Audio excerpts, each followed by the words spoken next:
శబరిమలపైన అయ్యప్ప కోరినట్టుగా ఆలయ నిర్మాణాన్ని అతి వేగంగా జరిపించాడు రాజశేఖర మహారాజు.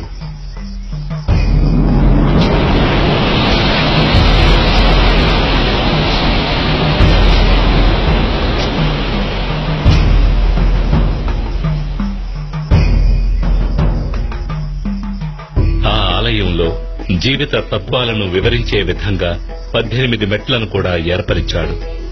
ఈ 18 పవిత్రమైన మెట్లు 18 కొండలకు, 18 మంది దేవతలకు, 18 తత్వాలకు ఆనవాలుగా ఉన్నాయి. 18 కొండలైన ఇంజిపారమల, కాళేకట్టిమల, పుదుచ్చేరిమల, కరిమల, తలైపారామల, దేవరమల, శ్రీపాదమల, మైలాడుమల, మాతంగమల, కాల్కిమల, చిట్రంబలమల, సుందరమల, నాగాంబలమల, గౌండమల, నిలక్కల్మల, నీలిమల, పొన్నాంబలమల, శబరిమల వంటి కొండలను 18 మంది దేవతలైన వినాయకుడు, శివుడు, పార్వతి, కుమారస్వామి, బ్రహ్మ, విష్ణు, రంగనాథుడు, కాళి, యముడు, సూర్యుడు, చంద్రుడు, కుజుడు, బుధుడు, బృహస్పతి, శుక్రుడు, శనీశ్వరుడు, రాహువు, కేతువు అనే దేవతలను 18 తత్వాలైన చూడడం, వినడం, సువాసన, రుచి, స్పర్శ,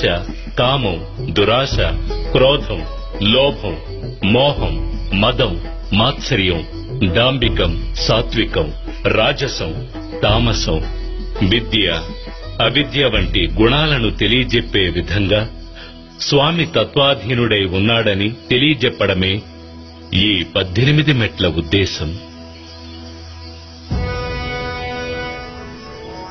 ఆలయ నిర్మాణం పూర్తి కాగానే అయ్యప్పకు ఎటువంటి విగ్రహం ఏర్పాటు చేయాలనే సమస్య వచ్చింది.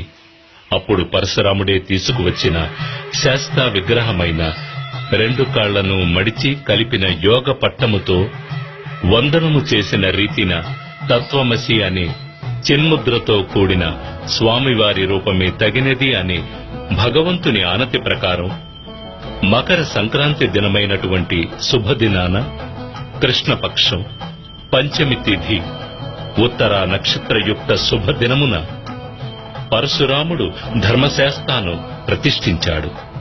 నాటి నుంచి ప్రతి సంవత్సరం మకర సంక్రాంతి నాడు అయ్యప్ప తన భక్తులకు దర్శనమిచ్చి పరిపాలిస్తున్నాడు. తద్వారా తన గురువుకి ఇచ్చిన మాటని నిలబెట్టుకున్నాడు.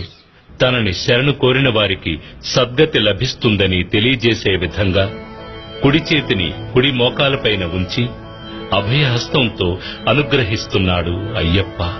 అంటే తనే శరీరం అన్నవారికి అభయమిచ్చే అద్భుత రూపమిది. భక్తులు దీక్షా విధానాన్ని ఇప్పుడు చూద్దాం. అయ్యప్ప దర్శనార్థం వచ్చే భక్తులు గురుస్వామి ద్వారా మాల ధరించి ఉపదేశం పొంది బ్రహ్మచర్య వ్రతాన్ని పాటించాలి. మసాలా ఆహారాన్ని పూర్తిగా వదిలివేయాలి. సత్యం, ధర్మం, అహింస వంటి విషయాలను పాటించాలి. శబరిమలకు వెళ్లే భక్తులు నీతివంతులుగా, సహనవంతులుగా ఉండాలి. తమ శరీరాన్ని కష్టపెట్టి 1 మండలం దీక్షలో ఉండి మనసులో అయ్యప్పను తలుచుకుని ఆరాధించాలి. ఈ దీక్షను ఒక అలవాటుగా, అభ్యాసంగా చేయాలి. బ్రహ్మచర్యాన్ని తప్పక పాటించాలి. ఈ అభ్యాసంతో మనసు పరిపక్వత చెందుతుంది. దీక్షలో ఉన్న భక్తులు ఉదయం, సాయంత్రం 2 వేళలా స్నానం చేసి నీలం లేదా నలుపు లేదా కాషాయ వస్త్రాలు ధరించి అయ్యప్ప శరణు చెప్పి పూజించాలి. తులసిమాల ధరించిన అయ్యప్ప భక్తులు 1 మండలం దీక్షలో ఉన్న సమయంలో ప్రతిరోజు సాయంత్రం ఒక చోట చేరి అయ్యప్ప అనుగ్రహం కోరి దీపపూజకు వెళ్లడము, ఆయనను కొనియాడుతూ భజనలు చెయ్యడము తప్పకుండా చేస్తూ ఉంటారు.